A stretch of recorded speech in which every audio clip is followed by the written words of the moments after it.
পৌর প্রধানের বাগানে আধপোড়া সরকারি নথি, রাতের অন্ধকারে প্রমাণ লোপাটের চেষ্টা।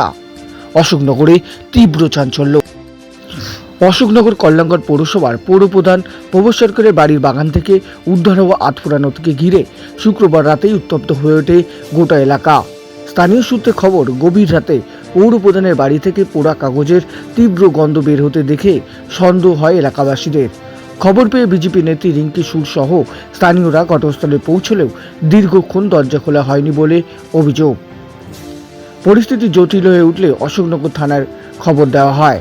পুলিশ ঘটনাস্থলে পৌঁছানোর পরে বাড়ির বাগান থেকে উদ্ধার হয় একাধিক আধপোড়া ফাইল ও গুরুত্বপূর্ণ পৌরসভার নথি বলে দাবি স্থানীয়দের। অভিযোগ উঠেছে, গুরুত্বপূর্ণ তথ্য ও দুর্নীতির প্রমাণ মুছে ফেলতেই এই নথি পুড়িয়ে ফেলার চেষ্টা করা হয়েছে। বিজেপির অশোকনগর মণ্ডল 4-এর সভাপতি রিঙ্কি সুর বলেন, এটি শুধুমাত্র কাগজ পোড়ানোর ঘটনা নয়, পৌরসভায় গুরুত্বপূর্ণ নথি নষ্ট করে সত্য গোপনের চেষ্টা হতে পারে। এর পূর্ণাঙ্গ তদন্ত হওয়া জরুরি। ঘটনার গুরুত্ব বিবেচনা করে তদন্ত শুরু করেছে অশোকনগর থানা। সূত্রের খবর, পৌর প্রধান প্রবোধ সরকার জিজ্ঞাসাবাদের জন্য থানায় নিয়ে যাওয়া হয়েছে তাকে। উদ্ধার হওয়া নথিগুলো পরীক্ষা করে দেখছে পুলিশ। এই ঘটনাকে কেন্দ্র করে অশোকনগর জুড়ে রাজনৈতিক মহলে তীব্র আলোড়ন সৃষ্টি হয়েছে। প্রশ্ন উঠছে, কি ছিল এই নথিগুলোতে, কেনই বা রাতের অন্ধকারে পোড়ানো হচ্ছিল?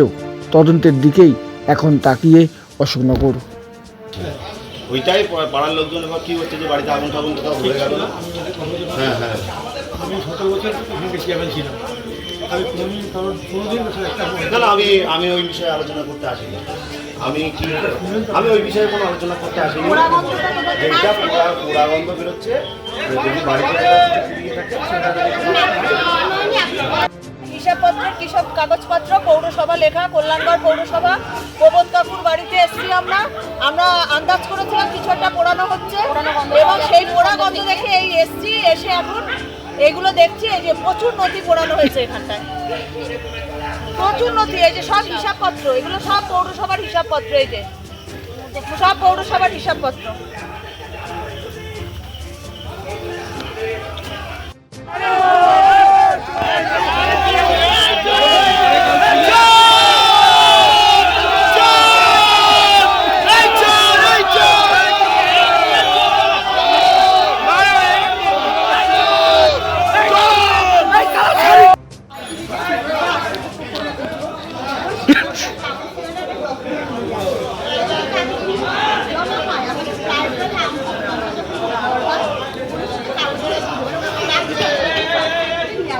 এখানে এই যে ভোট গ্রহণ কেন্দ্র, অনেক আধার কার্ড, আই কার্ড, প্রচুর কাগজপত্র।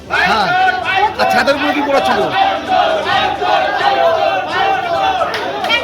আর ছাদের উপরে যেগুলো ধোয়া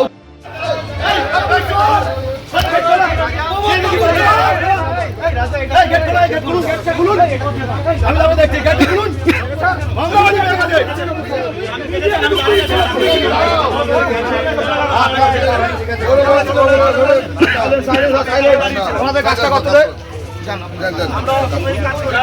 আমরা দেখছি কে লাথি মারতে পারবে। দেখছি তো এটা, দেখছি তো এটা, সেটা দেখতে পাচ্ছি তো, দেখতে পাচ্ছি তো। আরে আপনি হয়তো করে চলে গেছে, দেখেছেন ডিঙ্গিতে ঢুকেছে ভেতরে, দেখতে পাচ্ছি তো।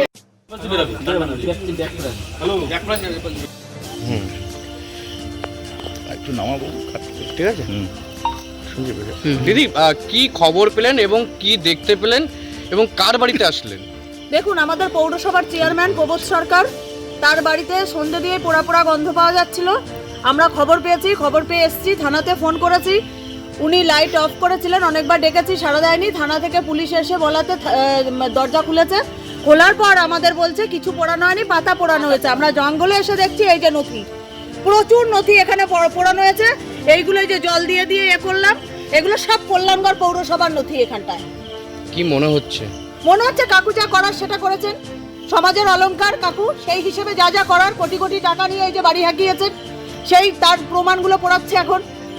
জনগণের টাকা তছরূপ করার একটা লিমিট থাকে, লিমিটলেস ভদ্রলোক যাকে বলে, সেই ভদ্রলোকের পরিণতি হচ্ছে আজকে এটা লাইট অফ করে জঙ্গলে এসে নথি পোড়ানো। পুলিশ দীর্ঘক্ষণ ডাকাডাকি, পরে পুলিশকে পাঁচিল টপকে বাড়িতে ঢুকতে হলো এবং পুলিশ দীর্ঘক্ষণ বাড়িতে এসে কলিং বেল বাজানো এবং ডাকাডাকির পরে প্রায় 15 থেকে 20 মিনিট পরে অবশেষে চেয়ারম্যান বেরোলেন এবং তিনি যেটা জানালেন যে আপনি যেটা বললেন যে বাগানে পাতা পড়ানো হচ্ছে, কিন্তু বাগানে এসে দেখা গেল যে কিছু ভোটার কার্ড, কিছু আধার কার্ড এবং কিছু পৌরসভার জরুরি কাগজপত্র। এটা কি কোনো রহস্য মনে হচ্ছে? অবশ্যই রহস্য। কোটি কোটি টাকা তছরূপ করেছে, তার প্রমাণ করাতে হচ্ছে এখানটায়। তা নইলে উনি ঘর অন্ধকার করে পুলিশকে এত বেগ পেতে হলো কেন? উনি প্রথমেই দরজা খুলতে পারতেন। আমরা যখন এসছি, কাকু কোনো অঘটন হলো, বাড়িতে কিছু হলো, আমরা তো ভেবেছিলাম শর্ট সার্কিট হলো কিনা, কোনোভাবে অঘটন ঘটলো কিনা, প্রতিবেশী হিসেবে ছুটে এসছি।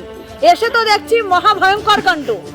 এই যে একাধিক কাগজপত্র পুড়িয়ে উনি প্রমাণ লোপাট করার চেষ্টা করেছে। বাংলার জনগণের টাকা যেভাবে নয়ছয় করেছে তৃণমূল সরকার, তার প্রমাণ পোড়ানো হচ্ছিল এই বাগানে। এখন কি চাইছেন? আমরা পুলিশের কাছে এগুলো তুলে দেবো, আইনের দ্বারস্থ হবে, আইন ওনার ব্যবস্থা করবে। কি নাম আপনার, কি দায়িত্বে আছে? আমার নাম রিঙ্কি সুর, অশোকনগর মন্ডল 4 প্রেসিডেন্ট আছে।